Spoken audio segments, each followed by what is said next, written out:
అది ఆకాశ వర్ష జలమును త్రాగును, అది నీ దేవుడైన యెహోవా లక్ష్యపెట్టు దేశము. నీ దేవుడైన యెహోవా కన్నులు సంవత్సరాది మొదలుకొని సంవత్సరాంతము వరకు ఎల్లప్పుడూ దాని మీద ఉండును. దేవునికి స్తోత్రం కలుగును గాక. ఈ వాక్యాన్ని జాగ్రత్తగా మనం చదివినప్పుడు, అది నీ దేవుడైన యెహోవా లక్ష్యపెట్టు దేశం, మనం నివసించే చోటుని దేవుడు లక్ష్య పెట్టే చోటట. మనం ఉన్నది, మనం నివసిస్తున్న చోటుని దేవుడు లక్ష్య పెడతాడట. అంటే గురి కలిగిన వాడై చూస్తూ ఉంటాడట. చూచుచున్న దేవుడు అని మన దేవుడికి పేరు. ఏ దేవుడు? చూచుచున్న దేవుడు.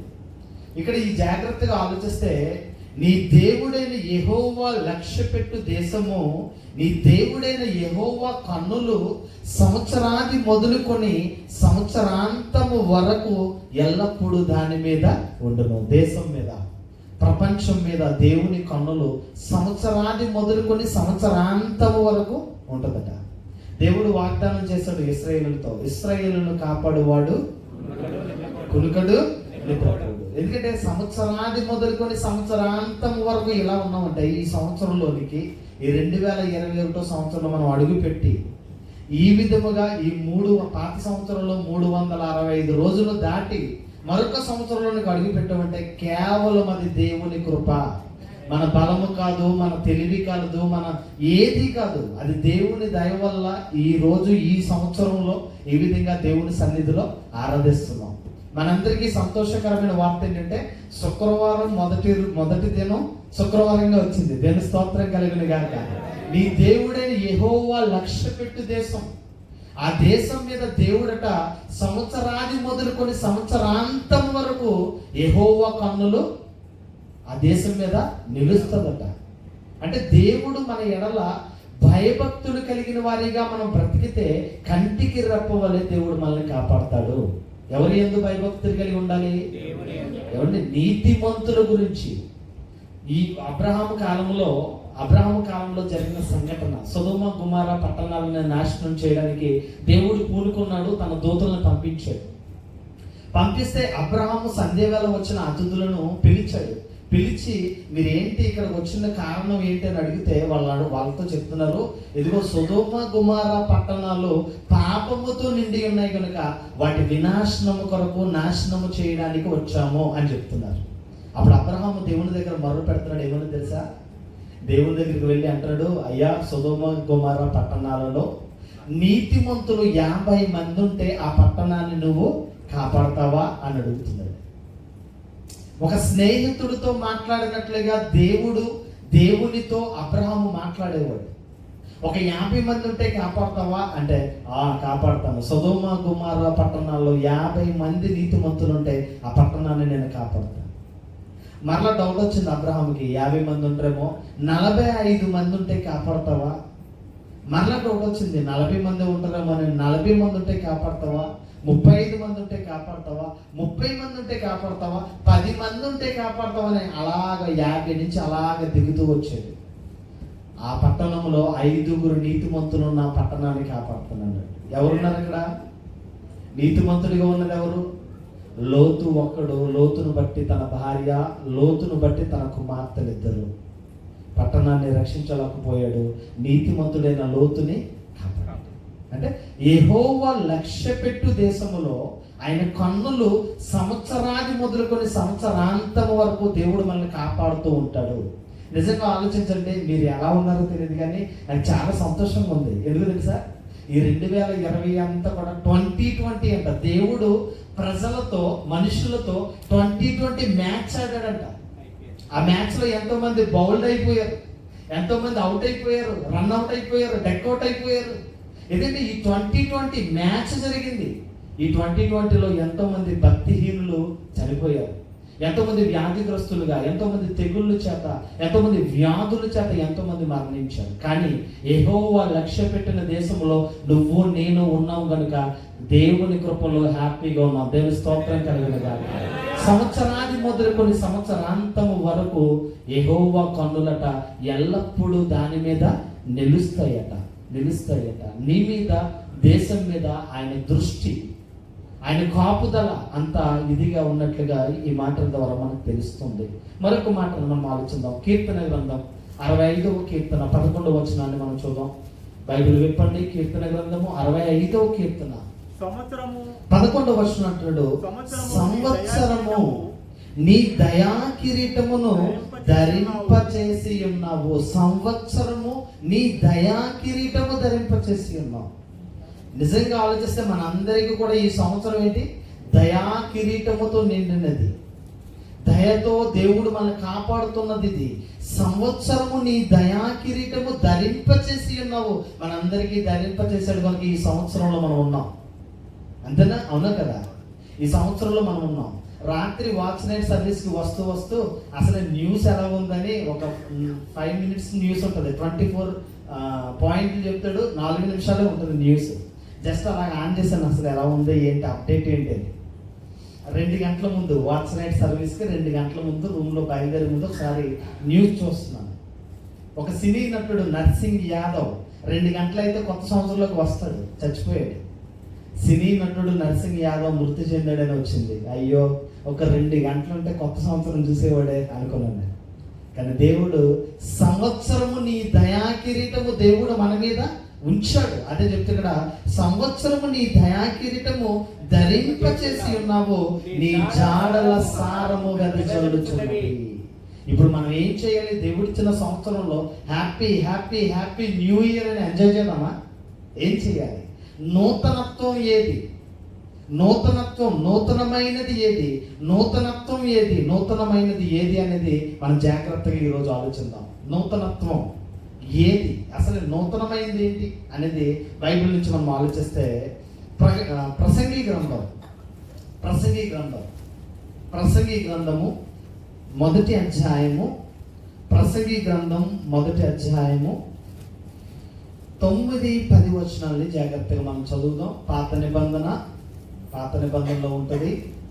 పేజీ నెంబర్ వచ్చి 556, 557 పేజీ. ప్రసంగి గ్రంథము మొదటి అధ్యాయము 9వ వచనం. మునుపు ఉండినదే ఇక ఉండబోవున్నది, మునుపు జరిగినదే ఇక జరగబోవున్నది, సూర్యుని క్రింద నూతనమైనది ఏదియు లేదు. ఇది నూతనమైనదని ఒకదాని గురించి ఒకటి చెప్పును, అది మనకు ముందున్న తరములలో ఉండేదే. ఇప్పుడు నా వయసు 33.5 సంవత్సరాలు అండి. 33.5 సంవత్సరాల కాలంలో, ఈ 33.5 సంవత్సరాల కాలంలో ఎన్ని సంవత్సరాలు చూశాను నేను? న్యూ ఇయర్ అన్నది 33 సంవత్సరాలు చూశాను. అవునే కదా? 33.5 సంవత్సరాల కాలంలో 33 సంవత్సరాలు నేను చూసేసాను. New year new year new year new year అని, హ్యాపీ న్యూ ఇయర్ అని ఏవో సెలబ్రేషన్ చేసుకునే వాళ్ళు కొంతమంది అయితే నూతనత్వం కలిగిన నూతన సంవత్సరం అంటున్నాం. కానీ దేవుడు అంటున్నాడు నూతనత్వం ఏది అనే అంశంలో ఇక్కడ చెప్తున్న మాట ఏంటో తెలుసా? ఇక్కడ ఏమని చెప్తున్నాడని ఆలోచిస్తే, మునుపు ఉండినదే ఇకను ఉండబోవున్నది, మునుపు జరిగినదే ఇకను జరగబోవున్నది, సూర్యుని క్రింద నూతనమైనది ఏదియు లేదు. 2019 సంవత్సరం మనం చూసాం. 2019 సంవత్సరం అయిపోగానే 2020 సంవత్సరం నూతన సంవత్సరం అనుకున్నాం. 2020 సంవత్సరం అయిపోగానే 2021 సంవత్సరం ఏమనుకుంటున్నాం? నూతన సంవత్సరం.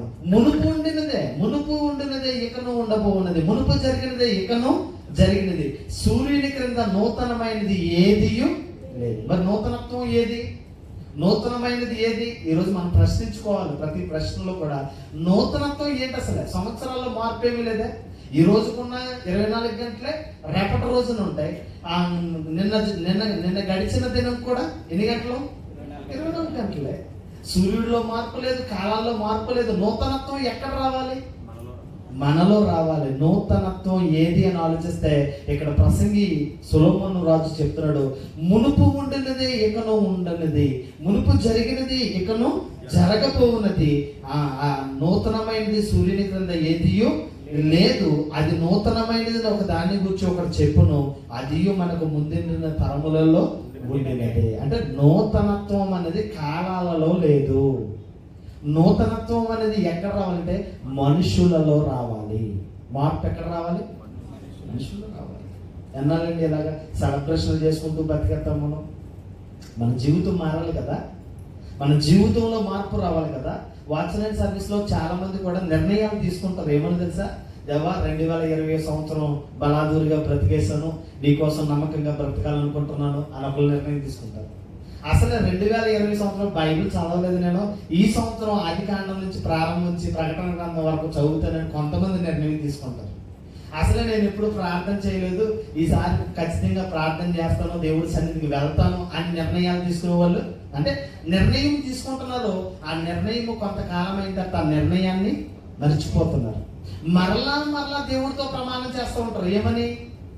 మరలా 31st night watch night service లో నీకోసం నేను బ్రతికుతాను, పాత సంవత్సరం ఏదో అయిపోయింది, క్షమించు ప్రభువా, ఈ సంవత్సరం నీకోసం నేను బ్రతికుతాను నేను అనుకుంటున్నాను తప్ప మనలో మార్పు అనేది లేదు. కాలాలలో మార్పు లేదు, మనలో కూడా మార్పు అనేది లేదు. సూర్యుని క్రింద జరిగినది అంతటిని ముందున్నటి కాలానిదే అని చెప్తే ఇక్కడ అంటున్నాడు, సూర్యుని క్రింద నూతనమైనది ఏదియు లేదు. నూతనత్వం ఏది అంటే మనుషులుగా మనలో మన మార్పు రావాలి. దైవికంగా బలపడడంలో ప్రార్థనా జీవితము, వాక్యానుసారమైన జీవితాన్ని కలిగి దేవుని యందు భయభక్తులు కలిగిన పిల్లలుగా ప్రతి దినము దేవుని సన్నిధికి వెళ్తూ ప్రతిరోజు దేవుని వాక్యాన్ని చదువుతూ దేవుని సహవాసములో వర్ధిల్లడం ద్వారా మన జీవితంలో మార్పు, మన జీవితంలో నూతనత్వం రావాలి తప్ప ఈ కాలాలను బట్టి నూతనత్వం అనేది ఏది లేదు. జాగ్రత్తగా ఆలోచించండి. ఈ రోజు నూతన సంవత్సర శుభాకాంక్షలు అంటున్నాం, ఈ రోజుతో అయిపోద్దా? మళ్ళా 2022 జనవరి 1న కూడా మళ్ళా నూతన సంవత్సర శుభాకాంక్షలు అంటాం. నూతనత్వం ఏముంది అసలే? ఈ కాలంలో మార్పు లేదు. అందుకే సొలొమోను చాలా చక్కగా చెబుతూ సూర్యుని క్రింద నూతనమైనది ఏదియు లేదు అని చెప్తున్నాడు. సూర్యుని క్రింద నూతనమైనది ఏదియు లేదని చెప్తున్నట్లుగా మనకు కనబడుతుంది. అపోస్తల కార్యాలు 1వ అధ్యాయము 7వ వచనాన్ని జాగ్రత్తగా మనం చదువుకుందాం. అపోస్తల కార్యములు 1వ అధ్యాయము 7వ వచనం. కాలములను సమయములను 1వ అధ్యాయము 7వ వచనం అంటాడు, కాలములను సమయములను తండ్రి తన స్వాధీనములో ఉంచుకొని ఉన్నాడు, వాటిని తెలుసుకొనుట మీ పని కాదు. చాలా మంది కూడా జాతకాలు చూపించుకుంటున్నారు. 2020 అసలు బాగాలేదండి.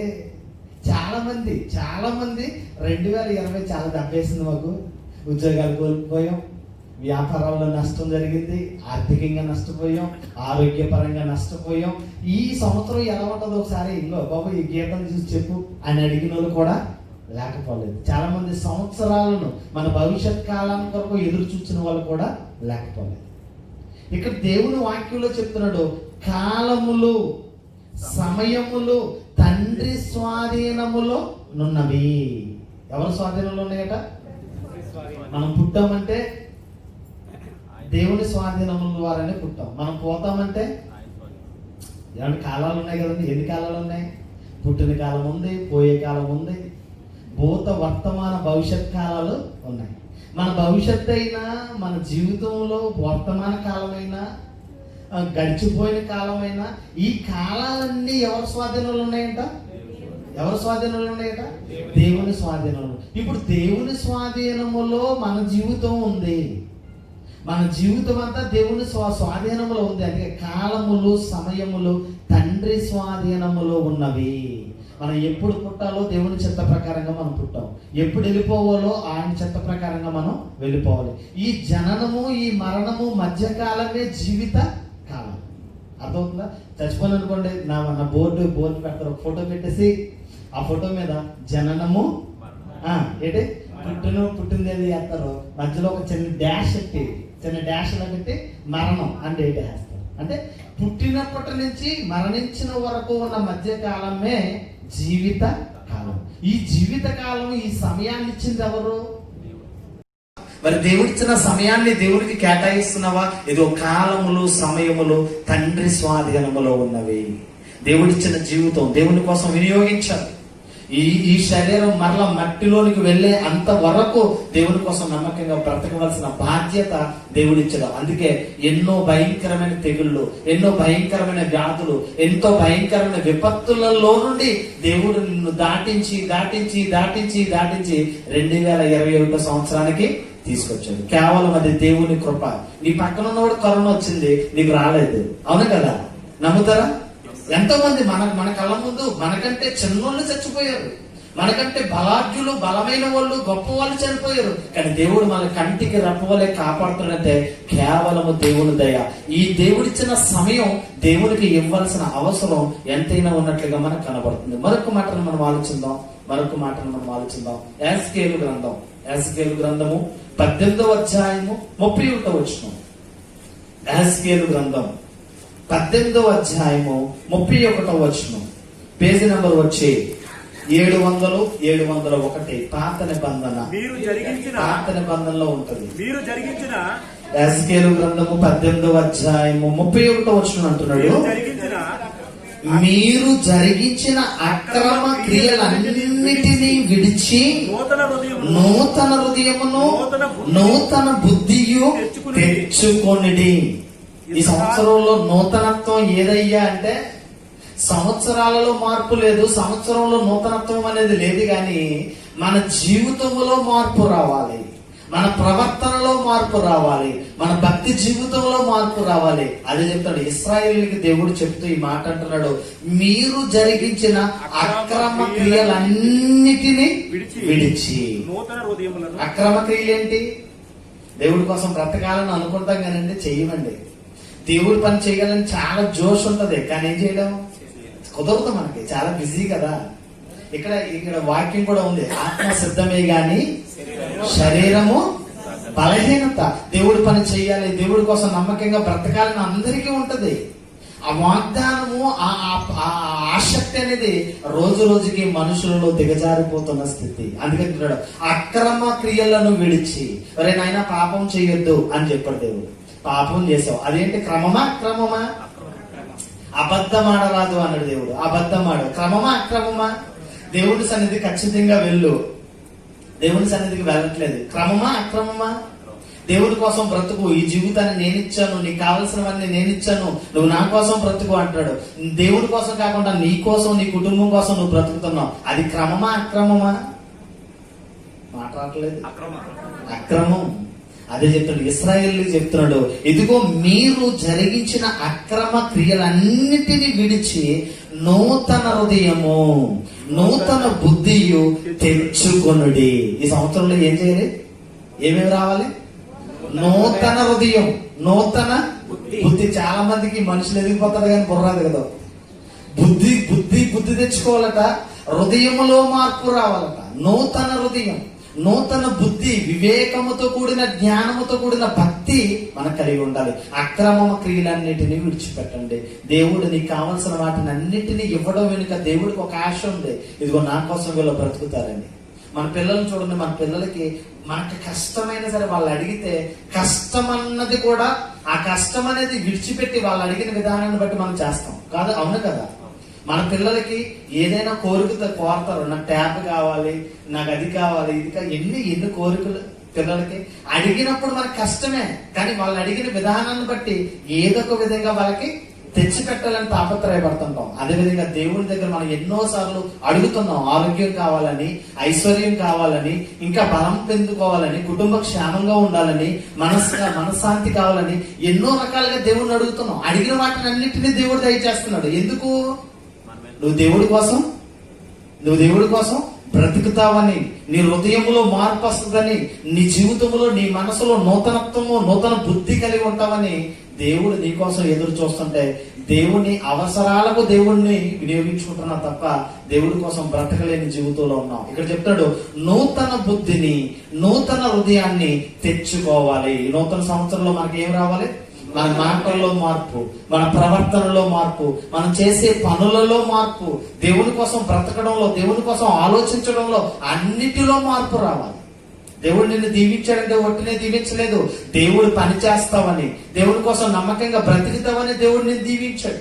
అది మర్చిపోయేది. ఈ రోజు కుటుంబమే ప్రాధాన్యత కలిగిన వారే, కుటుంబాలను పోషించుకోవడమే సరిపోతుంది చాలా మందికి. ఇదిగో నూతన హృదయమును, నూతన బుద్ధిని తెచ్చుకొని దేవుని కోసం బ్రతకమని దేవుడు ఈ సంవత్సరంలో మిమ్మల్ని అడుగుతున్నది. నూతన హృదయం, నూతన బుద్ధి కలిగిన వారే బ్రతకాలని. యెహెజ్కేలు గ్రంథం 36వ అధ్యాయం 26వ వచనం. 36వ అధ్యాయం 26వ వచనం. 36:26. నూతన హృదయమును మీకు ఇచ్చేదను, నూతన స్వభావమును మీకు కలుగ చేసేదను, రాతి గుండె మీలో నుండి తీసివేసి మాంసపు గుండెను మీకు ఇచ్చేదను, నా ఆత్మను మీయందుంచి నా కట్టడలను అనుసరించే వారిగాను నా విధులు గైకొని వారిగాను మిమ్మల్ని చేసేదను. దేవుడు ఏమడుగుతున్నాడండి మిమ్మల్ని? ఏమడుగుతున్నాడు? నా చిన్నప్పుడు హృదయమనిడి తలుపు తట్టుచున్నాడు అని పాడేవారు. అంటే హృదయం అనే తలుపు దగ్గరికి వచ్చి తడుతున్నాడట దేవుడు. బాబు, నీ హృదయంలో నాకు స్థానం ఇస్తే నేను నీతో ఉంటాను, నీలో ఉంటానని దేవుడు అడుగుతున్నాడు. దేవుడికి స్థానం ఇవ్వట్లేదండి. ఈ హృదయంలో దేవుడికి స్థానం లేదు. పనికి మాలిన వ్యర్థమైన వాటి అన్నిటికీ స్థానం ఇస్తున్నాం తప్ప ఈ హృదయానికిలో దేవునికి చోటు ఇవ్వలేని వారే, దేవుణ్ణి త్రోసేసిన వారే బ్రతుకుతున్నారు చాలా మంది. వాళ్ళ గురించి చెప్తున్నాడు. దేవుణ్ణి లక్ష్య పెట్టలేని వారికి, దేవుడు అంటే భయము భక్తి లేని వారి గురించి చెప్తూ ఏమంటాడు చూడండి 26వ వచనంలో, నూతన హృదయమును మీకు ఇచ్చేదను, నూతన హృదయమును మీకు ఇచ్చేదను, నూతన స్వభావమును మీకు కలుగ చేసేదను, రాతి గుండెను మీలో నుండి తీసివేసి మాంసపు గుండెను మీకు ఇస్తున్నాను. ఏం కావాలి ఈ సంవత్సరంలో? నూతన హృదయం, నూతన జీవితం కావాలి. మన ప్రవర్తనలో, మన భక్తి జీవితంలో, దేవుని యందు భయభక్తులు కలిగిన జీవితంలో ఇదిగో నూతన హృదయాన్ని నేను ఇస్తాను. నూతన స్వభావము, మంచి ప్రవర్తన కలిగిన వాడవై దేవుని కోసం నమ్మకంగా బ్రతికే స్వభావాన్ని నేను కలుగ చేస్తాను. ఇదిగో మీలో నుండి రాతి గుండెను తీసివేసి మాంసపు గుండెను నేను ఇస్తాను. ఇచ్చిన తర్వాత మీరు ఏం చేయాలి? నా ఆత్మ మీ యందుంచి నా కట్టడలను అనుసరించు వారిగాను నా విధులను గైకొని వారిగాను మిమ్మల్ని చేస్తాను. అంటే ఆత్మ మనలో ఉండాలి. దేవుని ఆత్మ చేత నింపబడాలి. పరిశుద్ధాత్మ నడిపింపు ఆదరణకర్త అయిన దేవుడు. పరిశుద్ధాత్మ దేవుని నడిపింపుంటేనే దైవికంగా మనం బలపడగలం. కనుక ఆత్మ మనలో ఉంచుతాడట దేవుడు. నా ఆత్మను మీ యందుంచి ఇగో నా కట్టడలు, నా ఆజ్ఞలు గైకొని వారిగా నేను చేస్తాను. ఎప్పుడంటే ఇదిగో మీ హృదయాన్ని, మీ రాతి గుండెను నాకు ఇస్తే ఆ రాతి గుండెను మాంసపు గుండెగా మార్చి నూతన హృదయము, నూతన స్వభావాన్ని కలుగజేసి ఇదిగో మీ జీవితంలో మార్పిస్తానని దేవుడు అంటున్నాడు. ప్రియమైన సహోదరి సహోదరులారా, ఈ రోజు మనల్ని దేవుడు అడుగుతున్నది ఏంటి తెలుసా? ఇదిగో మీలో ఉన్న రాతి గుండెను నాకు ఇచ్చే, ఇదిగో నేను మాంసపు గుండెగా నేను ఇస్తాను. దానిలో ఏముంది? నూతన స్వభావం ఉంది, నూతన హృదయం కలిగిన వారే. ఇదిగో మీ ఆ హృదయాన్ని ఇవ్వడమే కాక నా ఆత్మను మీ యందు ఉంచుతాను. పరిశుద్ధాత్మ దేవుని నడిపింపుంటే మనం చాలా భయభక్తులు కలిగిన వారమే మనం బ్రతుకుతాం. దేవుని ఆత్మ మనకు తోడున్నప్పుడు, దేవుని ఆత్మ మనకు తోడై ఉంటే ఆయన కట్టడలను మనం గైకొనే వారిగా మనం ఉంటాం. కనుక దేవుని యందు భయభక్తులు కలిగిన వారిగా దేవుడు అడుగుతున్నది ఇదిగో మన జీవితంలో మార్పు రావాలి, మన జీవితంలో మార్పు రావాలి. లాస్ట్ ఇయర్ లో చాలా మంది అనుకుంటారు దేవుని కోసం పని చేయాలి, దేవుని కోసం పని చేయాలని దేవుని మీదతో ప్రమాణం చేస్తారు. చాలా మంది చర్చిలో నిలబడిపోయి ప్రమాణాలు చేస్తారు. ఏమని తెలుసా? ఇగో నీకోసమే బ్రతుకుతాను తండ్రి, ఈ సంవత్సరం అంతా నువ్వు నాకు ఇచ్చావు కదా, ఈ సంవత్సరం అంతా నీకోసమే బ్రతుకుతాను, నీ పని చేస్తాను, పాటలు పాడతాను, వాక్యం చదువుతాను, ప్రార్థన చేసుకుంటాను, బైబిల్ చదువుతాను అని ఎన్నో ప్రమాణాలు చేస్తారు. వెంటనే దులిపేస్తా ఉంటారు. ఒక్కసారి మనం ప్రమాణం చేసేది ఎవరితోటి? ఎవరితోటండి? దేవుడితోటి. నువ్వు ఎవరో గాలింతా పోయి గాలిగారితో కాదు నువ్వు ప్రమాణం చేస్తుంటా, దేవునితో ప్రమాణం చేస్తున్నా కనుక నీ ప్రమాణము ఈ జీవం ఉన్నంత కాలం, ఈ గుండె కొట్టుకున్నంత కాలము దేవుని కోసం ఆ ప్రమాణాన్ని నిలుపుకోవాలి. మనం చాలా సార్లు ప్రమాణం చేస్తూ ఉంటాం. బాప్తిసం తీసుకున్న తొలి దినాల్లో మనం చేస్తూ ఉంటాం. కష్టమైన, బాధ అయినా, ఇబ్బంది అయినా దేవుడి కోసం బ్రతుకుతాను, దేవుడి పనిలో పాలుభాగిస్తాను ప్రమాణం చేస్తాం. తర్వాత బాప్తిసం తీసుకున్న తర్వాత కొంచెం సీనియారిటీ పెరుగుతుంది, కొమ్ములు వస్తాయి, అప్పుడు వెంటనే దేవుణ్ణి విడిచిపెట్టేస్తాం. అది మంచిది కాదు, అది మన ఆధ్యాత్మిక జీవితానికి మంచిది కాదు. కనుక ఇక్కడ చెప్తున్న మాట ఏంటంటే ఇదిగో నూతన హృదయము కలిగిన వారమే, నూతనత్వము కలిగిన వారమే మనం బ్రతకాలని దేవుడు కోరుకుంటున్నాడు. 36వ అధ్యాయం 27వ వచనం చదువుకున్నామా? 27వ వచనంలో, నా ఆత్మను మీ యందుంచి నా కట్టడలను అనుసరించు వారిగాను నా విధులను గైకొని వారిగాను. 2 కొరింథీన్స్ 5వ అధ్యాయము 17వ వచనం. కొరింథీయులకు రాసిన రెండో పత్రిక 5వ అధ్యాయము 17వ వచనంలో చెప్తున్నాడు, కాగా ఎవడైనను క్రీస్తునందున్న ఎడల వాడు నూతన సృష్టి, పాతవి గతించును, ఇవిగో సమస్తము క్రొత్తవాయెను. జాగ్రత్తగా ఈ వచనాన్ని ఆలోచిద్దాం. 2వ కొరింథీయులకు రాసిన పత్రిక 5వ అధ్యాయము 17వ వచనం, కాగా ఎవడైనను క్రీస్తు యేసునందున్న ఎడల, ఎవరి యందు ఉండాలట? క్రీస్తు యేసునందున్న ఎడల వాడు నూతన సృష్టి. దేవుడికి నీ హృదయంలో చోటేస్తే నీ జీవితమే మారిపోద్ది. ఏం మారిపోద్ది? జీవితమే మారిపోద్ది. జక్కయ్య, పొట్టి జక్కయ్య అసలు ఎలా ఉంటాడో యేసుక్రీస్తు చూడాలనుకున్నాడట. పొట్టుడు గట్టుడు కదా, ఎలా ఉండాలో చూడాలనుకున్నాడు. జనసమూహం దగ్గరికి వెళ్ళాడు, యేసుక్రీస్తుని గురించి విన్నాడు విన్నాడు విన్నాడు విన్నాడు స్వస్థతలు చేస్తున్నాడట, అద్భుత కార్యాలు చేస్తున్నాడట, మంచి బోధలు చేస్తున్నాడట అని చక్కగానే వినేశాడు. విన్న తర్వాత ఇంకా పట్టుదల ఎక్కువ. ఎవరికి? కొంచెం కొంచెం కొంచెం పొట్టిగా ఉన్న వాళ్ళకి ఏమి ఎక్కువ? పట్టుదల ఎక్కువ. మొత్తం యేసుక్రీస్తు ఎలా ఉంటాడో చూడాలనుకుని వెళ్ళిపోయాడు. వెళ్ళేటప్పటికి జనసమూహం అంతా ఉన్నారు, ఆయన చూడడానికి అవకాశం కూడా లేదు. అనుకున్నాడు ఈ దారంటనే వెళ్తాడు. ఎవరు? సాయంత్రం ఎలాగే వెళ్తాడు యేసుక్రీస్తు, ఈ దారంతా వెళ్తాడు కనుక ఈ దారి ప్రక్కన ఉన్న మేడు చెట్టు ఎక్కువ కూర్చుందాం. ఎంత హైట్ లో అక్కడ కూర్చుంటే కరెక్ట్గా క్లియర్ గా మనం చూడొచ్చు అని ఎక్కేసాడు. పాపం ఎక్కేసిన తర్వాత జక్కయ్య దగ్గరికి వచ్చి దేవుడు ఆగాడు. రక్షణ లేని, మారు మనసు లేని, పాపిగా, అవిధేయుడిగా, శంకర గుప్తపుదారుడై బ్రతుకుతున్నాడట. వడ్డీలు వసూలు చేస్తున్నాడు, వడ్డీ వ్యాపారం చేస్తున్నాడు, పన్నులు కట్టించుకుంటున్నాడు. ఈ విధంగా ఉన్న వాడి దగ్గరికి యేసుక్రీస్తే వచ్చి ఆగాడు. వచ్చి అంటాడు, జక్కయ్య ఈ రోజు నీ ఇంటికి నేను రావాలనుకుంటున్నాను. జక్కయ్య ఇంటికి రక్షణ వచ్చింది. తన జీవితంలో మార్పు. దేవుడు ఏమీ అనలేదు, ఒక్కసారి అలా చూశాడు అంతే. చూడగానే నేను ఎవరెవరి దగ్గర అక్రమముగా సంపాదించానో దానికి 3 రెట్లు నేను ఇచ్చేస్తానని ఒప్పుకున్నాడు. మారు మనసు కలిగింది. ఇతడును అబ్రహాము కుమారుడే అని జక్కయ్య ఇంటికి రక్షణ వచ్చింది. ఎప్పుడంటే దేవుడు తన హృదయంలోనికి వచ్చిన తర్వాత, తన ఇంటిలోనికి వచ్చిన తర్వాత. అదేవిధంగా మన జీవితాలలో దేవునికి స్థానం ఇవ్వాలి. మన జీవితాలలో దేవునికి ప్రప్రదమైన స్థానాన్ని ఇవ్వాలి. అది చెప్తాడు, ఎవడైనను క్రీస్తు యేసు నందున్న ఎడల వాడు నూతన సృష్టి. పాపాత్మురాలైన ఒక స్త్రీ ఉంది, పట్టబడ్డది, తీర్పులోకి తీసుకొచ్చారు. యేసుక్రీస్తు దగ్గరకు తీసుకొచ్చి అంటున్నారు, అయ్యా మోషే ధర్మశాస్త్ర ప్రకారంగా వ్యభిచారము చేయుచున్న స్త్రీని రాళ్ళ రువ్వి చంపాలన్నారు కదా, మీరైతే ఏం చేస్తారు అని అడిగారు. చూచాడు, వాళ్ళందరినీ చూచాడు. అందరూ రాళ్ళు పట్టుకుని ఉన్నారు. ఆ స్త్రీ సిగ్గుతో తలదించుకొని కుమిలిపోతూ ఏడుస్తూ అలా మౌని అయి ఉంది సమాజంలో. ఆ ఎదుట ఆ తీర్పులో అన్నాడు, మీలో పాపం లేనివాడు ఎవడో మొట్టమొదట రాయి వేయండి. పాపము లేనివాడు ఎవడో రాయి వేయండి. ఎవడికి వాడు అలా నిలుచున్న చోటే వాళ్ళ ఆత్మ విమర్శ చేసుకున్నారు. వాళ్ళ ఆత్మ విమర్శ చేసుకుంటే ఆవిడికంటే ఘోరమైన పాపులు ఎవరో వెళ్ళే ఇంకా రాళ్ళన్నీ విడిచిపెట్టారు.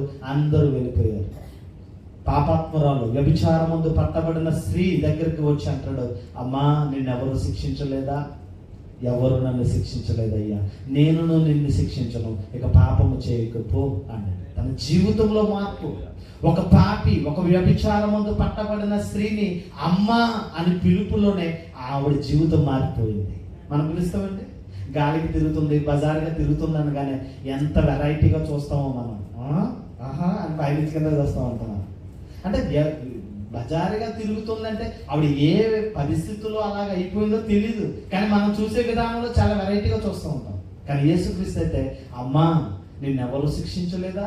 నేను నిన్ను శిక్షించను తల్లి, ఇక పాపము చేయకపో అన్నాడు. అమ్మ అన్న పిలుపులోనే తమ జీవితము అమాధుర్యమైన జీవితంలోనికి వచ్చి ఇక పాపము చేయక దేవుడి కోసం బ్రతికింది. అంటే నూతన హృదయం. ఎవరైతే క్రీస్తు యేసునందు ఉంటారో వారు నూతన సృష్టి. పాతవి గతించును, ఇవిగో సమస్తము కొత్తవి. పాతవి గతిస్తున్నాయి. ఈరోజు పాత జీవితంలో ఇలా జరిగిందని, ఈ జీవితంలో ఇలా జరుగుతుందని ఎందుకు అనుకుంటున్నారు మీరు? నూతన సంవత్సరంలో దేవుడు మిమ్మల్ని ఇంకా బ్లెస్ చేయాలనుకుంటున్నాడు, ఆశీర్వదించాలనుకుంటున్నాడు దేవుడు. ఇంకా నూతనమైన స్థితిని మీకు ఇవ్వాలనుకుంటున్నాడు దేవుడు. ఇంకా దేవుడి కోసం ఇంకా బలమైన పాత్రలుగా బ్రతకాలని దేవుడు అనుకుంటున్నాడు. మీరేమో ఏమో ఎలా ఉంటుందో ఏంటో చింతించవలసిన అవసరత రేపటిని గూర్చి ఏం చేయమన్నాడు? చింతింపకుడి. ఏమన్నాడు? రేపటి గురించి మీరు ఆలోచించద్దు. ఏ రోజు కార్యక్రమం ఆ రోజే జరుగుతూ ఉంటుంది. రేపటి గురించి ఆలోచించవలసిన అవసరత ఏమీ లేదు. ఈరోజు మనం ఎలా ఉన్నాం? దేవుడి మీద దేవునిలో బ్రతుకున్నాం. దేవుని చిత్తమైతే రేపటి రోజున మనం చూస్తాం. కనుక రేపటి రోజు గురించి చింతించవలసిన అవసరత లేదు. ఎవరైతే క్రీస్తు యేసునందు ఉంటారో వారు నూతన సృష్టి. నూతనత్వం ఏదంటే క్రీస్తు నీలో ఉంటే నీ జీవితానికి మార్పు, క్రీస్తు నీలో ఉంటే నూతన హృదయం, క్రీస్తు నీలో ఉంటే నూతన స్వభావాన్ని కలిగిన వాడవై దేవుని కోసం బ్రతికే అవకాశం ఉంటుంది. కనుక నూతన హృదయమును గురించి ఈ మాట చెప్తున్నాడు. మరొక మాటను మనం చూద్దాం. రోమీయులకు రాసిన పత్రిక 12వ అధ్యాయం 2వ వచనం. రోమీయులకు రాసిన పత్రిక 12వ అధ్యాయం 2వ వచనం. ఈ లోక మర్యాదను అనుసరింపక ఉత్తమమును అనుకూలమును సంపూర్ణమయ్యున్న దేవుని చిత్తమేదో పరీక్షించి తెలుసుకున్నట్లు మీ మనస్సు మారి నూతన మొగుట వలన రూపాంతరము పొందుడి. ఏం మారాలంట? ఏం మారాలంటే ఇక్కడ చెప్తున్నాడు? ఏం మారాలని చెప్తున్నాడు? మీ మనసు మారి నూతన మొగుట వలన రూపాంతరము పొందండి. ఏం మారాలి? ఇప్పుడు మనకి మనసు మారాలి. మనసు మారడం ఏంటి? మనసు మారడం ఏంటి? చాలా నిర్ణయాలు తీసుకుంటామండి. ఆవేశంలో, కోపంలో చాలా నిర్ణయాలు తీసుకుంటాం. కొంచెం కోపం తగ్గిన తర్వాత నిర్ణయాలు ఏం చేస్తాం? మార్చుకుంటాం. చాలాసార్లు ఏదేదో అనుకుంటాం. కొంచెం అనుకున్న తర్వాత కొన్ని పరిస్థితులు మార్పు వల్ల మళ్ళీ ఆ నిర్ణయాన్ని ఏం చేస్తాం? వెనుక తీస్తూ ఉంటాం. ఇక్కడ కూడా ఆలోచిస్తే ఇక్కడ చెప్తున్న మాట ఉత్తమము. ఎంత అద్భుతమైన మాట అని ఆలోచిస్తే 2వ వచనంలో ఈ లోక మర్యాదను అనుసరింపక, క్రైస్తవులు, క్రీస్తును నమ్మిన పిల్లలుగా, మనం దేవుణ్ణి విశ్వసిస్తున్న పిల్లలుగా అందరూ లోకములో నూతన సంవత్సర శుభాకాంక్షలు సెలబ్రేషన్ లో ఉన్నారు. అందరూ రాత్రి చూడాలి, ఓ తాగేవాడు తాగుతున్నాడు, తిరిగేవాడు తిరుగుతున్నాడు, డ్యాన్స్ చేసేవాడు డ్యాన్స్ చేస్తున్నాడు. ఆ రోడ్లన్నీ గజిబిజిగా ఉన్నాయి. ఎక్కడ చూసినా పెట్రోలింగ్ పోలీసు వాళ్ళు తిరుగుతూనే ఉన్నారు. చాలా భయంకరంగా ఉన్నాయి రాత్రి రోడ్లన్నీ కూడా. వేగవంతంగా వెళ్తున్నారు, పెద్ద పెద్ద కేకలు వేసుకుంటూ ఎంజాయ్ చేస్తున్నారు. ఈ లోక మర్యాదను మీరు అనుసరింపక, వాళ్ళలాగా మీరుంటారు. మీరు ప్రత్యేకించబడిన జనాంగం, దేవుని సొత్తైన ప్రజలు, దేవునిలో మనం ఉండాలి. ఈ లోక మర్యాదను అనుసరింపక ఉత్తమమును అనుకూలమును సంపూర్ణమై ఉన్న దేవుని చిత్తం మీద పరీక్షించి తెలుసుకున్నట్లు మీ మనస్సు మారి నూతన మగుట వలన రూపాంతరము చెందండి. లోకముతో మనకి స్నేహం ఏంటి? లోక స్నేహం దేవునికి ఏంటట? వైరం అంటే గొడవట. దేవుడికి లోకానికి అసలు పడదట. లోకులతో మనకు పని లేదు. మనం ప్రత్యేకించబడిన జనాంగం, క్రీస్తు రక్తము చేత కడగబడిన క్రైస్తవులు మనం. కనుక మనందరం ప్రత్యేకించబడిన వారమై ప్రత్యేకించబడిన వారికి మనం ఉండాలి. లోకాన్ని అనుసరించొద్దు. ఉత్తమమైన దానిని, దేవునికి అనుకూలమైన దేవుని చిత్తమేదో సంపూర్ణముగా తెలుసుకొని ఆ విధముగా మీరు బ్రతుకుతూ ఇదిగో మీ మనస్సు మారి నూతన మొగుట వలన రూపాంతరము చెందండి. ఏం మారాలట? నా చిన్నప్పుడు పాడేవారండి, మారాలి మారాలి నీ మనసే మారాలి, మారిన మనసు దేవునికి ఇస్తే, మారని మనసు దేవునికి ఇస్తే, మారని మనసు కూడా ఫలితం ఉంటుంది. మారిన మనసు దేవునికి ఇస్తే ఫలితం, మారని మనసు దేవునికి ఇవ్వడం వల్ల 1000 రూపాయల నోట్ ఉందండి. ఎప్పుడుది? ఇంతకు ముందుది 1000 రూపాయల నోట్ ఉంది. ఇప్పుడు మారుతుందా? ఎప్పుడు మారుతుంది ఇది? దాని వాల్యూ ఎప్పుడు? 2018 సంవత్సరం. 2018 సంవత్సరాల ముందు మారేది. ఇప్పుడు అదే 1000 రూపాయల నోటు ఇప్పుడు మారాలంటే నోటే, అది నోటే, కానీ దానికి ఏమి లేదు, విలువ లేదు. ఇప్పుడు కూడా మనలో మార్పు రావాలా? మనలో మార్పు కలిగిన వారమే మనం బ్రతకాలి. ఇదిగో మారాలి మారాలి నీ మనసే మారాలి. ఎవరి గురించో మనం చెప్తూ ఉంటాం, ఆడి మారలేదు, ఈడి మారలేదు, అది మారలేదు, ఇది మారలేదు అని చెప్తూ ఉంటాం. నువ్వు మారావా? నీ జీవితం మారిందా? నీ చూపు మారిందా? నీ మాట తీరు మారిందా? నీ ప్రవర్తన మారిందా? ఇదిగో మొదట మనమే మారాలట. దేవునికి ఇష్టమైన ఉత్తమమైనది ఏదో, సంపూర్ణ చిత్తమేదో గ్రహించి ఏమంటారంట, సంపూర్ణమై ఉన్న దేవుని చిత్తమేదో పరీక్షించి తెలుసుకున్నట వలన మీ మనస్సు మారి నూతనమగుట వలన రూపాంతరము చెందింది. కాలములో మార్పు లేదు, నీ జీవితంలో మార్పు ఉంది. కాలములో మార్పు లేదు, నీ జీవితంలో మార్పు. మనం చేసే పనుల్లో దేవుని కోసం ఆలోచించాలి. ఎంతమంది దేవుడి కోసం ఆలోచిస్తున్నారు? ఒకసారి చెయ్యొద్దండి. నేను పొద్దుట్లు లెగిస్తేనండి బాబోయ్ దేవుడి కోసమే ఆలోచిస్తానన్న వాళ్ళు మీ ఒకసారి మీ చెయ్యొద్దండి. ఒకసారి నేను దేవుడి కోసం ఆలోచిస్తానన్న వాళ్ళు, దేవుడి కోసం ఆలోచిస్తానన్న వాళ్ళు కొద్దిగా కాదు, దేవుడి కోసం ఆలోచిస్తున్నారా మీరు? ఉదయం లెగిస్తే ఆలోచించండి, మన భక్తి జీవితం ఎలా ఉందా? దుర్దినాల్లో ఉన్నాం. దేవుడు కృపను బట్టి దేవుడు మనకు ఆయుష్ని ఇచ్చాడు. నూతన సంవత్సరంలోకి వచ్చాం. ఇప్పుడైనా సరే నూతన ఆలోచనలు కావాలి. మన భక్తి జీవితంలో మనకు ఎలా అర్థమైపోయిందో చూడండి.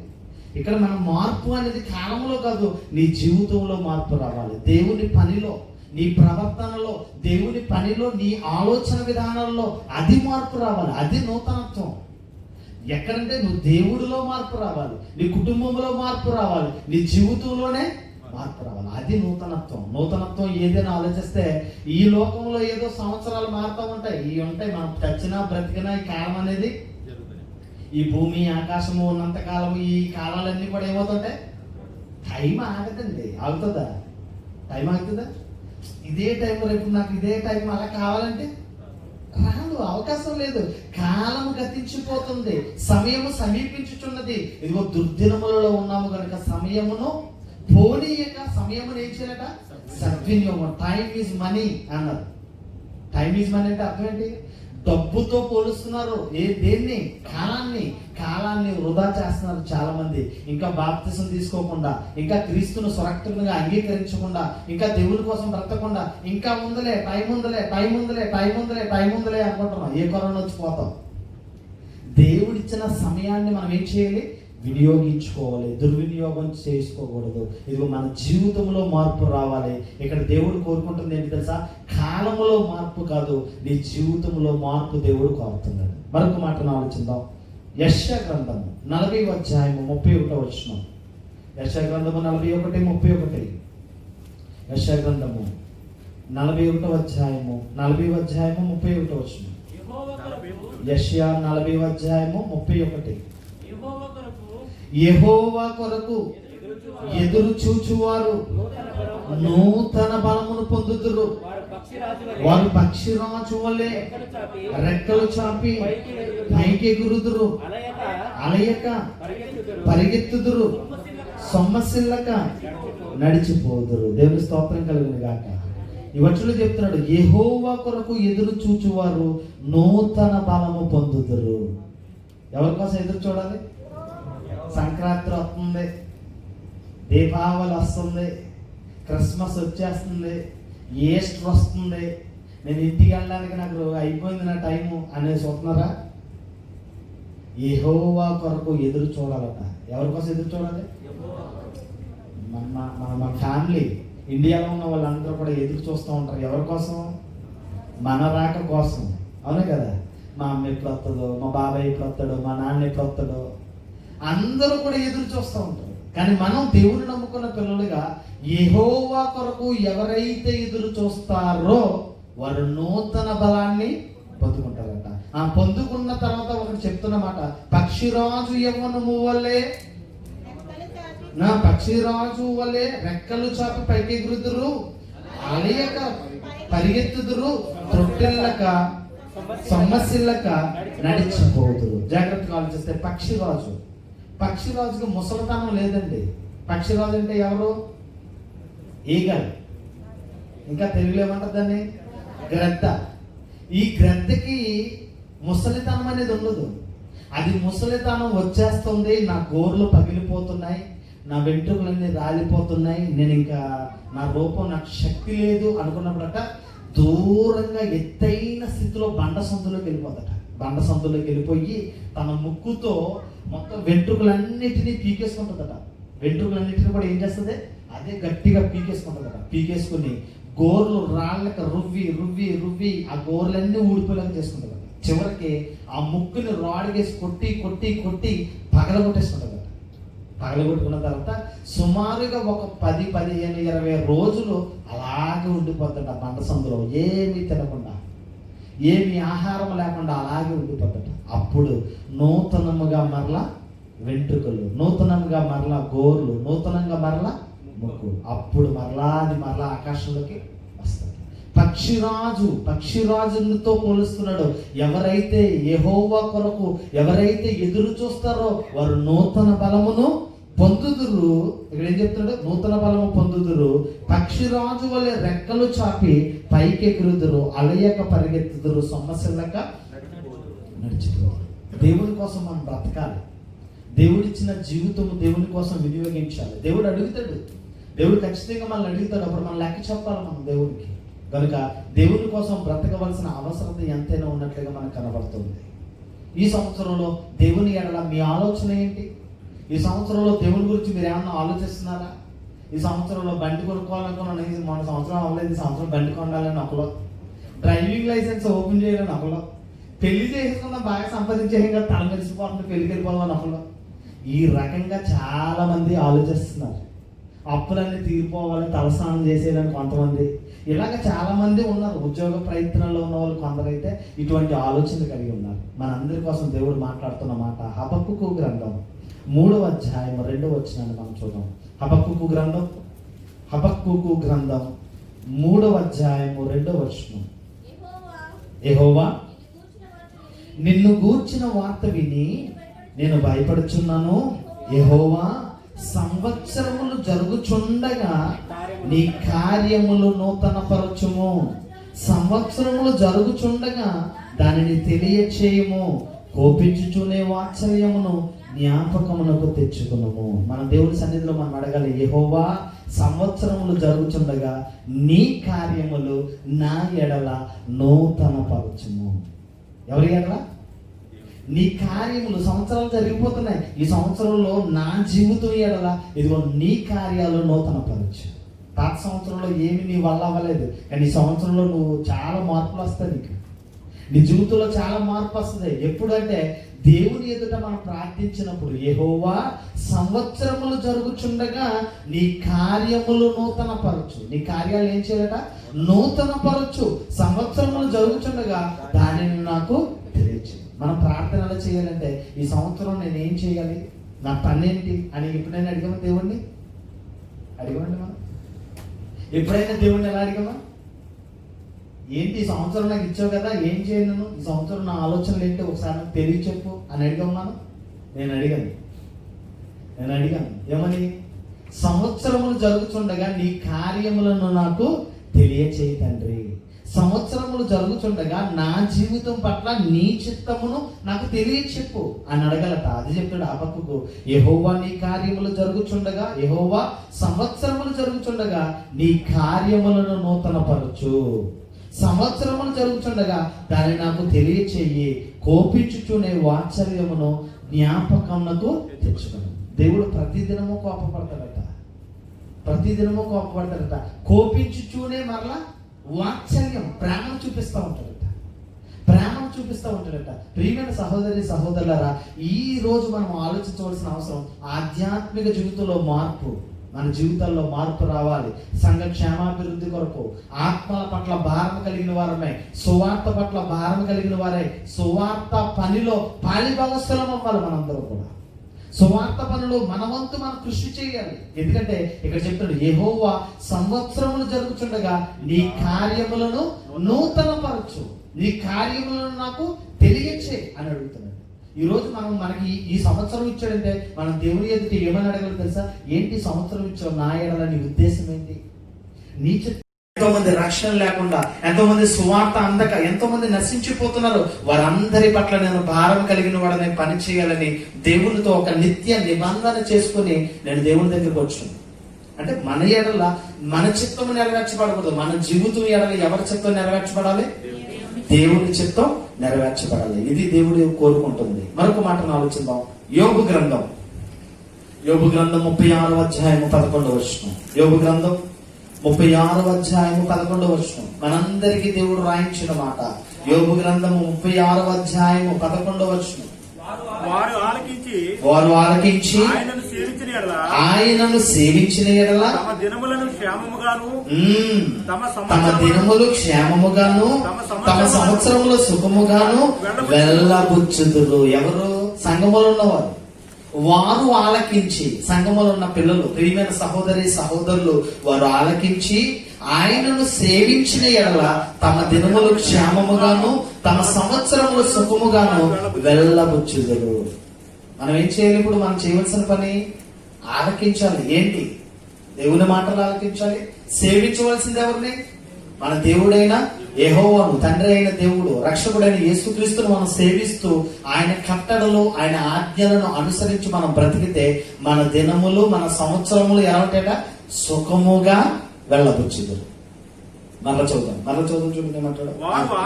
వారు ఆలకించి దేవుణ్ణి సేవించిన ఎడల తమ దినములు క్షేమముగాను తమ సంవత్సరములు సుఖముగాను వెళ్ళబుచ్చుదురు. మనం మరొక సంవత్సరం మనం చూడాలంటే, మరొక 2021లో ఉన్నాం, 2022 సంవత్సరం మనం చూడాలంటే ఏం చేయాలి?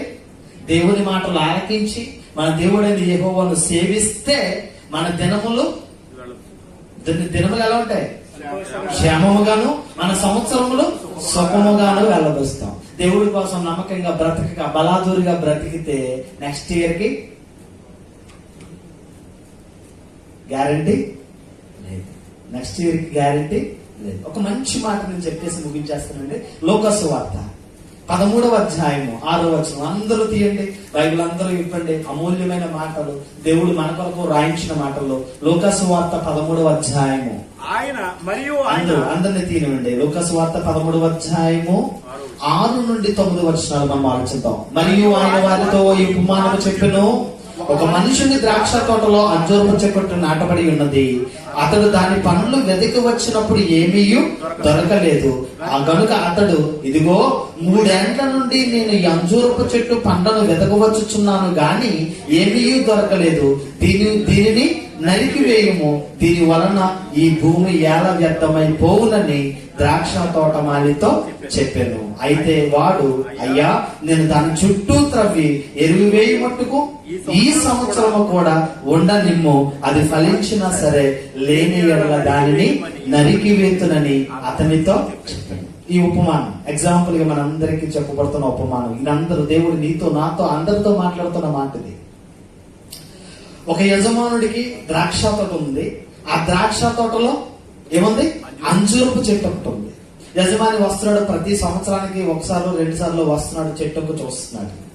చెట్టు అడ్డంగా దిడ్డంగా ఏపుగా ఎదిగిపోతుంది, పచ్చగా ఎదిగిపోతుంది తప్ప ఏమి లేవు, అంజూరపు ఫలాలు లేవు. ఫస్ట్ ఇయర్ వచ్చాడు చూచాడు, సెకండ్ ఇయర్ వచ్చాడు చూచాడు, 2వ 3వ సంవత్సరం వచ్చాడు చూచాడు, ఏమి లేవు, పళ్ళు లేవు. యజమాని పిలుస్తున్నాడు తోటమాలిని పిలిచి, అరే నాయన, 3 సంవత్సరాల నుంచి ఈ చెట్టును చూస్తున్నాను, 3 సంవత్సరాల నుంచి ఈ చెట్టును చూస్తుంటే ఏ ఫలము లేకుండా ఉంది. దీనివల్ల ఎందుకు భూమిలో ఉన్న సారం అంతా ఏమైపోతుంది? వ్యర్థమైపోతుంది. దీనివల్ల ఉపయోగం లేదు. దీన్ని ఏం చెయ్యి? నరికించి. తోటమాలి అంటాడు, అయ్యా, 1 సంవత్సరం నాకు టైం ఇవ్వండి, ఆ చెట్టు చుట్టూ తగ్గేస్తాను, దానిలో ఉన్న రాళ్ళు రప్పలు అన్ని తీసేస్తాను, మంచి ఎరువుని వేస్తాను, వేసిన తర్వాత 1 సంవత్సరం చూస్తాను, అది ఫలించినా సరే, లేకపోతే నేనే దానిని. యజమానుడు ఎవరు? తండ్రి అయిన దేవుడు యెహోవా. తోటమాలి ఎవరు? యేసుక్రీస్తు. చెట్టెవరు? మనమే. దేవుడు నీకు గ్రేస్ పీరియడ్ ఇచ్చాడు, నువ్వు మారుతావని, దేవుడి కోసం బ్రతుకుతావని, ఈ సంవత్సరమైన నీ జీవితంలో మార్పు కలిగిన వాడై, ఫలాలను కలిగిన వాడై ఫలిస్తావని, దేవుని కోసం బ్రతుకుతావని, దేవుణ్ణి తెలుసుకుంటావని, దేవుని పనిలో పాలిభాగస్తుడు అవుతాని దేవుడు చూస్తున్నాడు. నీ జీవితంలో ఫలింపు లేకపోతే ఇది గ్రేస్ పీరియడ్. 3 సంవత్సరాల నుంచి నేను చూశాను, 2020 సంవత్సరాల దాకా చూశాను. ఎందుకురా బాబు, దాని వల్ల ఉపయోగం లేదు, వాడి వల్ల ఉపయోగం లేదు, నాకు వాడిని తీసే అని అడుగుతున్నాడు దేవుడు. ఎవరు రిక్వెస్ట్ చేస్తున్నారు? యేసుక్రీస్తు. తండ్రి ప్లీజ్, ఒక్కడు కూడా నశించిపోవడం నాకు ఇష్టం లేదు. నశించిన దానిని వెతికి రక్షించడానికి నేను వచ్చాను కదా, ఒక్క అవకాశం ఇవి. ఈ సంవత్సరం చూద్దాం. ఈ సంవత్సరంలో వాడి జీవితాల్లో మేలులు చేస్తాను, వాడి జీవితంలో మార్పు కలిగే విధంగా, మనసు మారే విధంగా దేవుని సేవకుల చేత దేవుని వాక్యం బోధిస్తాను. వాడు విన్నాడా సరే, వాడు ఫలించాడా సరే, లేకపోతే నేనే వాడిని తీసేస్తాను. చెట్లు ఎవరు? అంజూరపు చెట్టుగా, ద్రాక్ష తోటలో అంజూరపు చెట్టుగా ఉన్నది ఎవరు? ఇదిగో నువ్వు నేను. దేవుడి కోసం బ్రతకాలి, సంపాదన కోసం కాదు. ఈరోజు డబ్బు దైవం కాదు. ఈరోజు ధనము కంటే దేవుని ఎడల భక్తి చాలా గొప్పది. అన్ని విడిచిపెట్టాను. మీ కళ్ళ ముందున్న వాడు ప్రాక్టికల్ గా ఉన్నాడు, ప్రాక్టికల్ గా కనబడుతున్నాడు. అన్ని విడిచిపెట్టి వచ్చాను నేను, వట్టినే వచ్చాను. నా కోసం తెలుసుకోండి, నా సాక్ష్యం ఏంటో తెలుసుకోండి. అన్ని విడిచిపెట్టి దేవుడి కోసం పని చేయాలి, అనేకులను దేవుని వైపుకు నడిపించాలని నా జీవితాన్ని దేవునికి ఇచ్చి నేను నిలబడ్డాను ఇక్కడ. కనుక దేవుడి కోసం ఫలించాలి. దేవుని కోసం మన జీవితాల్లో ఫలాలు లేకపోతే, సంపాదనే దైవికంగా భావించి సంపాదన కొరకే బ్రతికితే ఈ జీవితము వ్యర్థమైపోతాయి. దేవుడు అడుగుతున్నాడు. 3 సంవత్సరాలు నేను చూశాను, ఈ సంవత్సరం నేను చూస్తానని తోటమాలి రిక్వెస్ట్ చేస్తుంటే ఓకే అని ఆగుతున్నాడు. ఇది ఏ పీరియడ్? ఇది వార్నింగ్లు ఇస్తారండి స్కూల్లో. ఎన్నిసార్లు వార్నింగ్ ఇస్తారు? 3 సార్లు వార్నింగ్ ఇస్తారు. First warning, second warning, third warning. 3వసారి 4వసారి మళ్ళీ రిపీట్ అయింది అనుకో, ఏం చేస్తారు? ఇమ్మీడియట్లీ గెంటేస్తారు. అంతే, టీసీ ఇచ్చి గెంటేస్తారు. వాడిని ఉన్న చోట నుంచి వాడిని పంపించేస్తాం. కంపెనీలో కూడా అంతే కదా, సడన్ గా టికెట్ చేస్తారు, పంపించేస్తారు. అంతే, ఏం మాట్లాడరు. టెర్మినేషన్ అంటారు దీన్ని. ఆ విధంగా అయిపోద్ది. కనుక జీవితము, ఈ జీవితాన్ని దేవుడు ఇచ్చాడు, ఆయుష్ని ఇచ్చాడు, ఆరోగ్యాన్ని ఇచ్చాడు, ఉద్యోగాన్ని ఇచ్చాడు, మంచి తెలివిని, మంచి జ్ఞానాన్ని, మంచి కుటుంబాన్ని, మంచి ఉన్నత స్థితిని దేవుడు ఇచ్చాడు. మరి దేవుడి కోసం పని చేయకపోతే ఎందుకు? దేవుడు ఇచ్చిన జీవితాన్ని దేవుడికి వినియోగించకపోతే ఎందుకు? అది అడుగుతాడు. ఆత్మ ఫలాలను నేను చూస్తున్నాను, వాళ్ళు నా కోసం ఫలించట్లేదు. 1వ సంవత్సరం చూశాడు, 2వ సంవత్సరం చూశాడు, 3వ సంవత్సరం చూశాడు, ఫలించకపోతే తోటమాలి అని యేసుక్రీస్తుని పిలిచి దీన్ని నరికే అంటున్నాడు. యేసుక్రీస్తు రిక్వెస్ట్ చేస్తాడు, ఈ సంవత్సరము మట్టుకు ఉండనేమో, అది ఫలించినా సరే, లేకపోతే నేను మీ కళ్ళ ముందు ఉన్నాడు అకుల్లా బ్రదర్. ఆయనతో దేవుడు వాక్యం ద్వారా ఇదే వాక్యాన్ని ఆయనతో మాట్లాడాడు. ఇదే వాక్యాన్ని ఆయనతో మాట్లాడినప్పుడు ఆ వాక్యము విన్నాడు. ఆయన విని ఇంటికి వెళ్ళాడు, ప్రార్థన చేసుకున్నాడు. కుటుంబం అంతా కూడా రక్షించబడ్డది. ఈరోజు చూడండి, కుటుంబం అంతా. ఆత్మలో ఫలాలంటే ఇవే, ఫలించాలి, దేవుని కోసం ఫలించాలి. అది ఫలించినా సరే, లేకపోతే నేనేది వాడిని ఏం చేస్తాను? తీసేస్తానని తోటమాలితో చెప్తున్నట్టుగా మనకు కనబడుతుంది. అది ఫలించినా సరే, లేని ఎడల నరికి వేతునని అతనితో చెప్తున్నాను. దేవుని కోసం బ్రతకాలి. దేవుడిచ్చిన జీవితం ఇది. దేవుని కోసం నమ్మకంగా బ్రతకవలసిన అవసరం ఎంతైనా ఉన్నట్లుగా మనకు కనబడుతుంది. మరొక మాటను మనం చూద్దాం. మరొక మాటని కీర్తన గ్రంథం 39వ కీర్తన 4వ వచనం. ముగించేస్తాను కదా, నా టైం అయిపోయింది. కీర్తన గ్రంథము 34వ కీర్తన 39వ కీర్తన 4వ ఎట్లున్నది. 39వ కీర్తన 4వ వచనం. యెహోవా నా అంతము ఎట్లున్నది, నా దినముల ప్రమాణము ఎంతైనదో నాకు తెలుపుము. నా ఆయువు ఎంత అల్పమైనదో తెలుసుకొనగోరుచున్నాను. నా దినముల పరిమాణము నీవు బెత్తడంతగా చేసి ఉన్నావు. నీ సన్నిధిని ఆయుష్కాలము లేనట్టే ఉన్నది. ఎంత స్థిరుడు, ప్రతివాడును కేవలము వట్టి ఊపిరి వలె ఉన్నాడు. అన్నిటికీ గ్యారెంటీ ఉంది. అన్నిటికీ గ్యారెంటీ ఉంది. ఉందా లేదా? మొబైల్ గ్యారెంటీ ఉందా? వాచ్ గ్యారెంటీ ఉందా? షూలకి గ్యారెంటీ ఉందా? అన్నిటికీ అన్నిటికీ అన్నిటికీ గ్యారెంటీ ఉంది. మనిషి జీవితానికి కలిగించిన వాడు వాడే, కానీ కలిగించిన వాడికే గ్యారెంటీ లేదు. సృష్టించిన వాడు, అన్ని కళ్ళ ముందు తయారు చేస్తున్న వాడికి గ్యారెంటీ లేదు. ఈరోజు ప్రార్థన చేస్తున్నాడు ఈయన, దావీదు ప్రార్థన చేస్తున్నాడు. ఏమని తెలుసా? యెహోవా నా అంతము ఎట్లున్నది, నా దినముల పరిమాణం ఎంతైనదో నాకు తెలుపు. నా ఆయువు ఎంత అల్పమైనదో నేను తెలుసుకొనగోరుచున్నాను. నా దినముల పరిమాణము నీవు బెత్తడంతగా చేసి ఉన్నావు. నీ సన్నిధిని నా ఆయుష్కాలము లేనట్టే ఉన్నది. ఎంత స్థిరుడైనను ప్రతివాడు వట్టి, కేవలము వట్టి ఊపిరి వలె ఉన్నాడు. ఎంత గొప్పడైనా అవ్వచ్చు. వాడికున్న ఊపిరే మనకుంది. వాడు తింటుందే మనం తింటున్నాం, వాడు మాట్లాడేదే మనం. ఎంత స్థిరుడైన ఎలా ఉన్నాడట? వట్టి ఊపిరిని కలిగి ఉన్నాడు. ఎలా ప్రార్థన చేసామండి మనం ఎప్పుడైనా దేవుడి దగ్గర ఎప్పుడైనా ఇలా ప్రార్థన చేసామా? దేవా, అసలు నేను ఎంతకాలం బ్రతుకుతాను చెప్పు, నా ఆయువు ఎంతకాలం ఉందో చెప్పని ఎప్పుడైనా ప్రార్థన చేసాం మనం? చేయమండి. ఎప్పుడు కూడా మనం అడిగేది ఒకటే, ఆశీర్వాదాలు. అను కదా, ఆశీర్వదించు ఆశీర్వదించు ఆశీర్వదించు. ఒక రాజు, ఒక దేశాన్ని పాలిస్తున్న రాజు అసలు దేశంలో ఉన్న వారు ఎలా ఉన్నారో తెలుసుకుందామని పర్యటన చేయడానికి వెళ్ళాడు. అలా వెళ్ళి చూస్తూ అలాగ అన్ని పరిశీలనగా పరిశోధిస్తూ వస్తున్నాడట. ఒక చర్చ్ ఉందట, ఒక దేవాలయం దగ్గర. ఆ దేవాలయంలో అందరూ దేవుణ్ణి ఆరాధించుకుంటున్నారు. అక్కడికి వెళ్ళాలని ఆశ కలిగిన వాడే వెళ్తాడట. చర్చ్ ముందు చాలా మంది ఆ బెగ్గర్స్, అడుక్కునే వాళ్ళు లైన్ గా అటుపక్క ఇటుపక్క ఉన్నారట. రాజుగారు అలా వెళ్తున్న అందరినీ చూసుకుంటూ వెళ్ళాడట. ముందు ఎవరున్నారు? చర్చ్ ముందు ఎవరున్నారు? అడుక్కునే వాళ్ళు ఉన్నారు, బెగ్గర్స్, పేదవాళ్ళు ఉన్నారు, నిరుపేదలు ఉన్నారు. వాళ్ళంతా అయ్యా అయ్యా అయ్యా అని అడుగుతున్నారు. అలా లోనకు వెళ్ళాడట. లోనకి వెళ్ళి కూర్చున్నాడట రాజుగారు. కూర్చుంటే లోనున్న వాళ్ళు కూడా అడుగుతున్నారట. ఏమని? దేవా, నా కుటుంబాన్ని దీవించు, నాకు ఉద్యోగాన్ని ఇవి, నాకు అప్పులు ఉన్నాయి, అప్పులు తీర్చు, నా పిల్లకి పెళ్లి అవ్వట్లేదు, పెళ్లి చెయ్యి, నా పిల్లడికి మంచి ఉద్యోగం దయచేయి, నాకు ఒంట్లో పోవట్లేదు, నాకు ఆరోగ్యం దయచేయని ఎవరికి ఇష్టం వచ్చిన అందరూ అడుగుతూ దేవుణ్ణి అడుగుతూనే ఉన్నారట. ఆ బయట ఉన్న వాళ్ళని చూశాడు, లోన్ ఉన్న వాళ్ళని చూశాడు. రాజు వచ్చేస్తూ లోన్ నుంచి బయటకు వచ్చి బయట ఉన్న అడుక్కునే వాళ్ళు అడుగుతున్నాడట, అయ్యా, ఆ లోన్ ఉన్న వాళ్ళ మీద మీ ఉద్దేశం ఏంటి? లోన్ ఉన్నారే, ఆ లోన్ ప్రార్థన చేసుకుంటున్నారే, వాళ్ళ మీద మీ ఒపీనియన్ ఏంటి? వాళ్ళ మీద మీ అవగాహన ఏంటో చెప్పండి అంటే ఒపీనియన్ ఏంటని అడిగితే వాళ్ళు అంటారట, ఈ అడుక్కునే వాళ్ళు అంటారట, వాళ్ళకేమో ఒక పెద్ద తేడా ఏమి లేదండి, వాళ్ళు ఆయన్ని అడుక్కుంటారు, మేము వీళ్ళని అడుక్కుంటాము, అంతే తేడా. ఒకటే డిఫరెంట్ ఏంటంటే వాళ్ళు లోన్ ఉన్న వాళ్ళు ఎవరిని అడుగుతారు? దేవుణ్ణి అడుక్కుంటారు. మేము బయట ఉన్న వాళ్ళు, లోన్ ఉన్న వాళ్ళు మేము అడుగుతాము అని. ఈ రోజు సమాజం అంతా కూడా దేవుణ్ణి అడుగుతున్నారు తప్ప అసలు ఆవిష్కారం ఎంతకాలం అని ఎప్పుడైనా అడిగాం మనం? ఇక్కడ అడుగుతున్నాడు, దేవా, నా ఆయువు ఎంత అల్పమైనదో నేను తెలుసుకొనగోరుచున్నాను. ఇదిగో నీ సన్నిధిని నా ఆయుష్కాలము లేనట్టే ఉన్నది. ఎంత గొప్పవాడైనా, ఎంత స్థిరుడైనా ప్రతివాడు కేవలము వట్టి ఊపిరి కలిగిన వాడై ఉన్నాడు.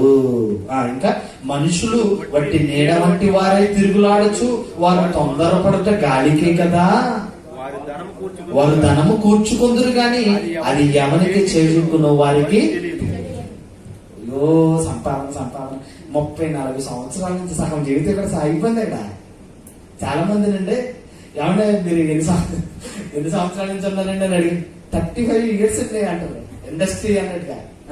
30 years ఇండస్ట్రీ అన్నట్టుగా అడుగుతుంటే 30 సంవత్సరాల నుంచి ఉన్నానండి, 25 సంవత్సరాలు, 20 సంవత్సరాలు అంటారు. ఏంటి నీ జీవితంలో 30-40 సంవత్సరాలు సాధించింది ఏంటంటే అంతా సమకూర్చి ఎవరు పెడుతున్నా? దేవుడి కోసం ఏమైనా పనిచేసావు నువ్వు?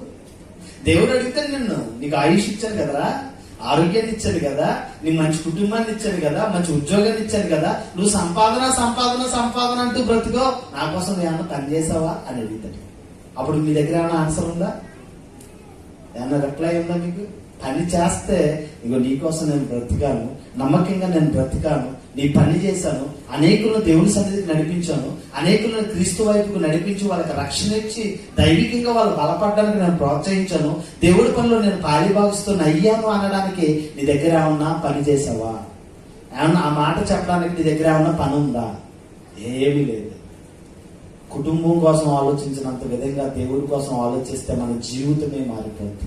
ఇక్కడ చెప్తుంది, ఎంత స్థిరుడైనా, ఎంత గొప్పవాడైనా, వట్టి ఊపిరి, నీడ లాంటి జీవితం. మన జీవితం ఏంటి? నీడ లాంటిది. ఏమైపోతుందో తెలియదు ఈ రోజు. అరే పలానోడు చనిపోవడం అంట, అయ్యో బాబా, మాటనే కానీ మనసంతా వికారం అయిపోతుంది. ఏంటి ఆడ? అసలు ఊహించడానికి అస్సలు అవకాశాలు లేవు. క్షణంలో మనిషి మాయమైపోతున్నాడు. మరి ఈ జీవితంలో దేవుడి కోసం బ్రతకాలన్న ఆలోచన మనకు లేదా? దేవుడు మనల్ని కాపాడుతున్నాడు కదా, క్షేమం ఇచ్చాడు కదా, ఆరోగ్యాన్ని ఇచ్చాడు కదా, ఉన్నతమైన స్థితిని ఇచ్చాడు కదా. మరి దేవుడి కోసం ఏమన్నా చెయ్యాలన్న ఒక ఆలోచన నూతన సంవత్సరంలో ఏమైనా మార్పు ఉందా నీకు? నూతన సంవత్సరంలో ఏమైనా ఉద్దేశాలు ఏమైనా మార్చుకుంటున్నావా? దేవుడి కోసం పని చేయాలని, దేవుడి పనిలో నేను పాలిభాగిస్తున్నవ్వాలని, అనేకుల ఆత్మలను రక్షించి దేవుని సన్నిధికి నడిపించాలని ఏదైనా ఆలోచన కలిగి ఉన్నావా? ప్రియమైన సహోదరి సహోదరుడా, ఈరోజు దేవుడు అదే అడుగుతున్నాడు. ఇదిగో నూతన హృదయాన్ని మీకు ఇస్తాను, నూతన స్వభావాన్ని మీకు ఇస్తాను, మీలో నుండి రాతి గుండెను తీసివేసి మాంసపు గుండెను ఇస్తాను. ఆ మాంసపు గుండె మీకు ఇచ్చిన తర్వాత నా ఆత్మను మీకు తోడై ఉంచి ఇదిగో నా కట్టడలు, నా ఆజ్ఞలను అనుసరించేవారిగా ఇదిగో మిమ్మల్ని నడిపిస్తానని దేవుడు కోరుతున్నాడు. ఈరోజు దేవుడికి మీ హృదయాన్ని ఇవ్వడానికి మీరు సిద్ధంగా ఉన్నారా? మన జీవిత కాలం అల్పకాలం ఉంది. దేవుడు అల్పకాల శాశ్వత జీవితంలో మనం ఉన్నాం. మరి దేవుడి కోసం బ్రతకాలన్న ఆలోచన ఉందా? ఆలోచించండి. మీ జీవితం ఈ సంవత్సరం దేవుడి కోసం మంచి నిర్ణయాలు, మంచి ఉద్దేశాలు కలిగిన వారి, దేవుని ఎడల భయభక్తులు కలిగిన వారిగా దైవ ఆశీర్వాదాలు పొందుకుని మనం ఈ దేవుని సన్నిధిలోంచి మనం బయటకు వెళ్ళాలి. చివరిగా ఒక మాటను చూసుకుని మనం ఊహించేసుకుందాం. ఆదికాండం 26వ అధ్యాయము 3వ వచనం. నీకు, నాకు, నీతో, నాతో దేవుడు మాట్లాడుతున్న మాట. ఆదికాండం 26వ అధ్యాయము 3వ వచనం.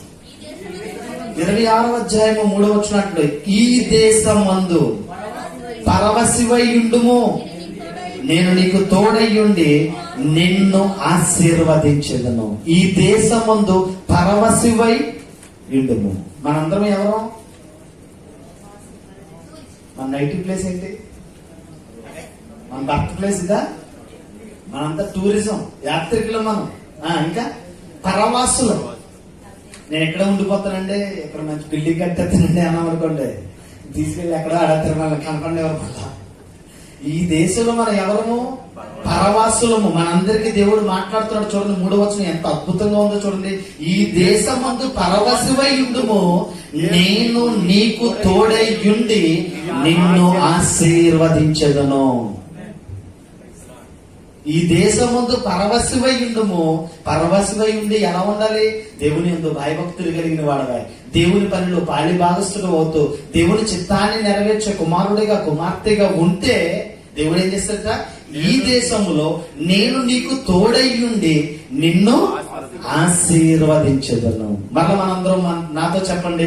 ఈ దేశమందు పరవశివై ఉండుము, నేను నీకు తోడయ్యుండి నిన్ను ఆశీర్వదించెదను.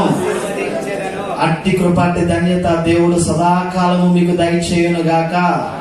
పరిశుద్ధాత్మ దేవుని సహాయముతో విత్తబడిన వాక్యము మీ వినికుడిలో ఫలించును గాక. అందరూ లేచి నిలబడదాం, ప్రార్థన చేసుకుందాం.